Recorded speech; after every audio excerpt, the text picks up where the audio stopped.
Hi guys, welcome back to my channel. It's been so long since I've made a video and I'm a little bit nervous about starting up again because it's just feels like it's been so long. Today is the 8th of April and basically I just thought I better do an update and just let you know where I've been and why I've dropped off the face of the earth, and I've not been here with my weight loss journey or vlogging or doing anything. I've done absolutely nothing. I have filmed a little bit but I've not done anything with it, so I just thought I would just come and say hello again. So basically I thought I've kind of been putting off making this kind of video because it's quite in-depth and it's quite boring. Because it's just about me and my life struggles and all the rest of it, and it won't appeal to everybody. So if you're on here purely to get some weight loss inspiration or what have you, hopefully you will, because some of the things that I'll say you'll be able to relate to. But for my younger subscribers, i.e. Harry and Maisie's friends, all my cousins, kids and my nieces and nephews and all the rest of it, they probably will not find this very interesting. So if listening to a 45-year-old woman drone on about her life problems isn't appealing to you, then I suggest you switch off now. But I just want to clear the air a bit, clear a few cobwebs off and get ready to start again with my weight loss journey, because as you can imagine I have fallen off the wagon. I've not been for weigh day now for a couple of weeks and I've really got into such a bad cycle of eating, not food prepping, not shopping, not doing all the things that you know you have to do if you're going to be able to stay on track and keep focused, and I've not been able to do any of those things because my mind's gone, and I'll just want to get in deeper about why that happens with me and why it's always happened with me, hence why I've always had a weight issue and self-confidence and everything like that. So basically I have been overweight for most of my life. I was a chubby kid and I was put on a diet when I was 10 years old, and my mum didn't understand nutrition properly and I certainly didn't. I was really happy coming home from school, hitting the crisps and the penguins and making sandwiches and sitting down and watching Neighbours and Home and Away and just having all that sort of crap, and then I wouldn't want my tea later on because I was full up, and then I'd be hungry later on. So this sort of binging cycle has always been with me since being a little kid, coming in from school. Like I say, mum and dad would be at work, I'd be left to my own devices for a couple of hours and I'd just eat whatever I wanted. If you got bullied at school, because I did get bullied at school for being fat, chubby, what have you, so then I'd come home and comfort eat and I'd make myself feel better with food. So my relationship with food has always been horrendous. It's my best friend and it's my enemy at the same time. So you know, I'm not like woe is me, oh feel sorry for me, I have this eating problem, this bad relationship with food. I don't want anybody to feel sorry for me. I'm just telling you what it's like for me. It's my personal journey and story. So I used to smoke back in the day. I think I was about 15 when I started smoking, and that always sort of kept my appetite at bay. So I was always really just like a 12 to 14. Once I left school I lost a little bit of weight over the summer holidays one year and managed to keep that off them because I was smoking and all the rest of it. And then I did manage to lose quite a bit of weight before a girls' holiday one year and got down to like a size 10. And I kept that off for a bit, but soon, you know, eventually fell into bad habits. I met my first husband and got comfortable, and we'd have, you know, we'd cook each other meals and stuff, and we'd have takeaways and all the rest of it, and eventually the weight piled on and I stopped smoking as well. So I always sort of stayed around the size 16 sort of marker. And that's been it. It's been up and down ever since, forever and a day. I constantly think about my weight, dieting. I must exhaust my brain thinking about it all the time. It absolutely consumes my every thought, and that's not healthy, is it? It's not right. It's just not how you're meant to live your life. That's not what you're here for. I'm not here to worry constantly about my weight. There's much bigger issues to be had than me worrying about my weight. Nobody else is worried about my weight, so why am I?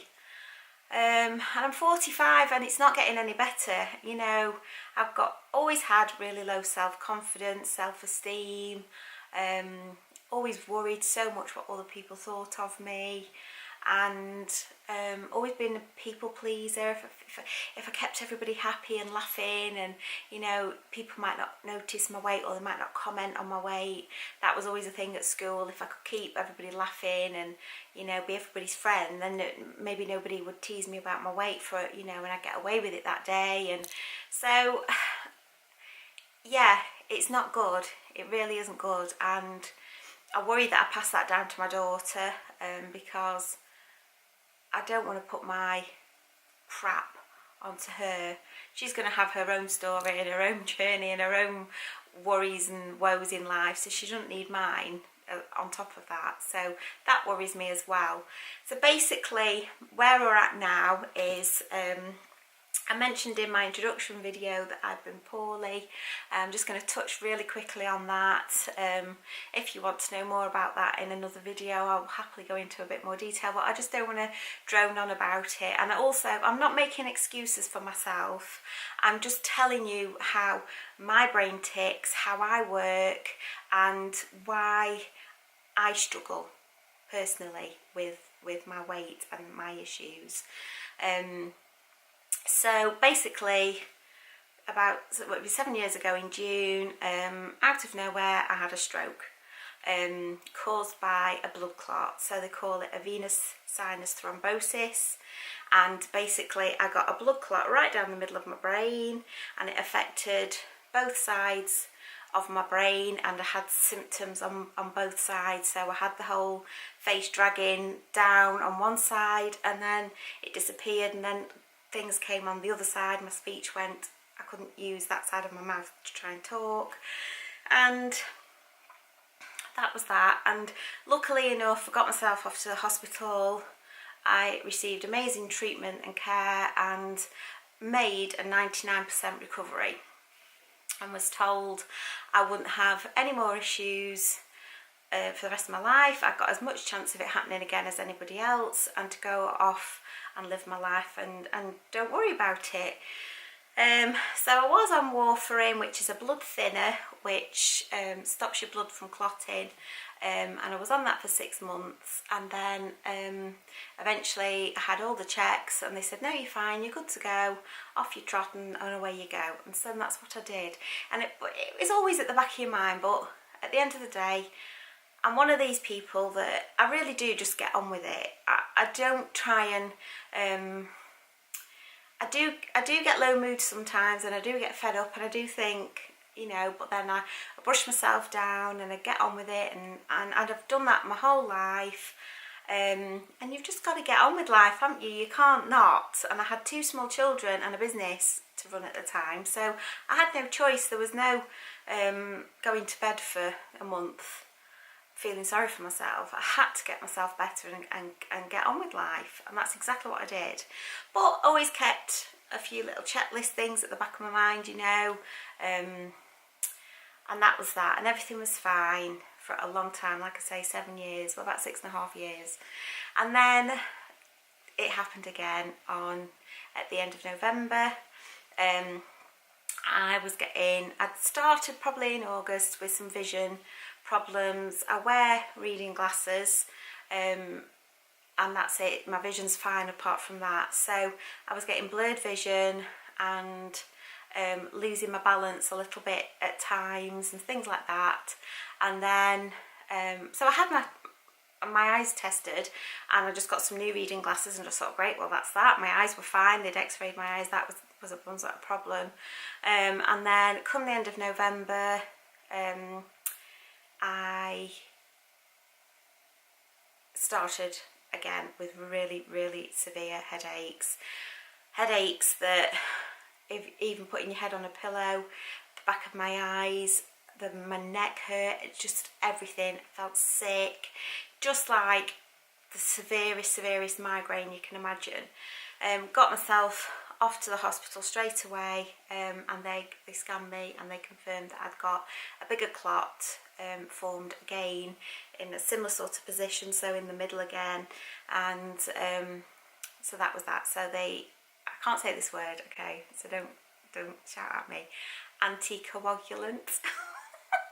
So basically it's they put an injection in your stomach and it flushes through you and gets your blood thinning again and starts to break down the clot again so that it can run freely and all the rest of it.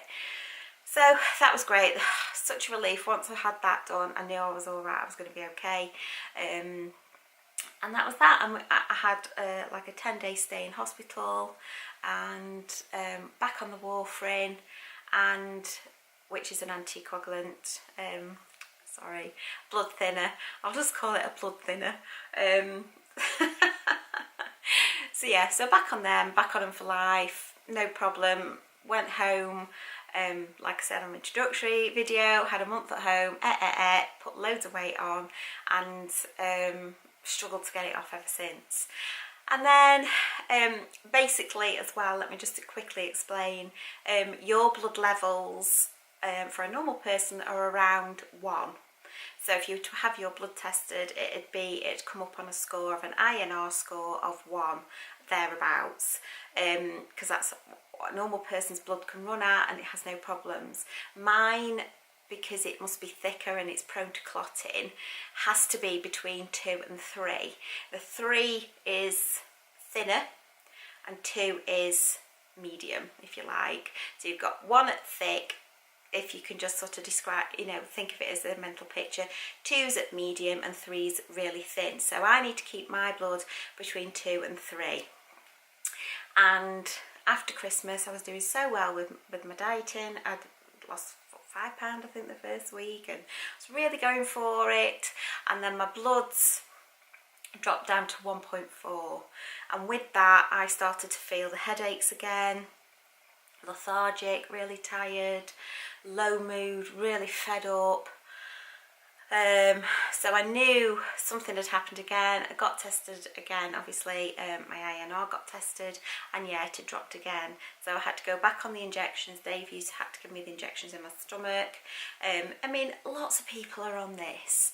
After you've had a surgery like a knee operation or anything like that, lots of pregnant people have to have it because they get sticky blood, or the blood thickens up when they're pregnant, and they have to have these all through the pregnancy. I know one of my YouTubers, Lisa Prideaux, she has to have that. So loads of people are on it. It's nothing, I'm not like writing the new book or anything, but the warfarin is really, it's a good drug for some people, but for me it just doesn't work because my bloods can't get a level ever. They're up and down, and that affects me so badly. It affects my mood, it makes me low, and it just makes me so tired, and of course I get the headaches if it's low, and it's just, you just feel so unstable on it and you can't get going. So we got going again on the warfarin, and then it's happened again and it's gone low. So my consultant said to put me on a different drug which is more stable. I don't need to go every week and get my INR checked, and I've felt fabulous ever since I've been on it. I've not had one single headache or anything, and it's been great, and I do start to feel like I'm coming back again. And also my doctor checks my bloods, and my iron was extremely low, which would have the explanation for my really low moods. I just felt so fed up again. I'm really low, and you just think to yourself, how many more times am I going to be here? How many more times am I going to try so hard to improve myself and improve my health and improve my life and all the rest of it, how many times do I have to keep doing that and keep doing that and keep doing that? So I'm hoping now, touch wood, with the new drugs that I'm on, the iron tablets, I'm on a high dose of iron tablets, and a new blood thinner as well, and fingers crossed that just keeps me on the straight and narrow and I can just start again, because I'm not going to drone on now. There's probably a couple of men who watch this. I don't know who's watching. But as a woman, you've just got so much on your plate. You've got so many balls in the air, especially if you've got kids.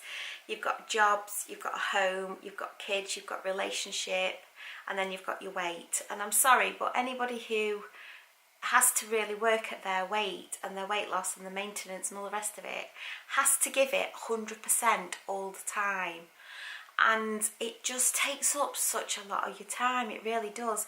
And as good as Slimming World it is, that is one of the major downfalls, and probably one of the reasons I've never been able to stick at it for very long, is because you've just got to do so much preparation. You're constantly thinking about, have I got enough food in? Have I got enough free food? Am I prepared? Have I got meals for the week? Am I doing this? Am I doing that?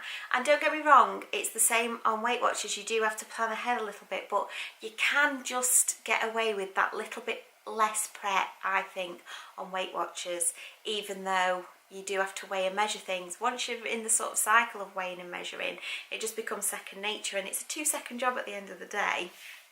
And I've always liked Weight Watchers more than Slimming World, but I can see the bonuses for Slimming World as well.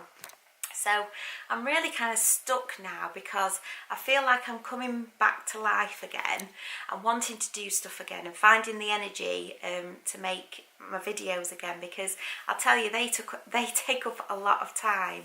So what with losing weight, your home, your husband, your kids, your dog, you're walking, you're trying to get exercise in, you're shopping, you're cooking, and I'm making YouTube videos as well. It all takes time and energy, and also as well the editing side of it has just been so much harder, and I'm having to get my cousin round all the time to help me with that. So that's like an added stress as well. And I don't know, I just feel like maybe I need to change my class time or something, because something isn't working with me. I'm getting stressed out with it all.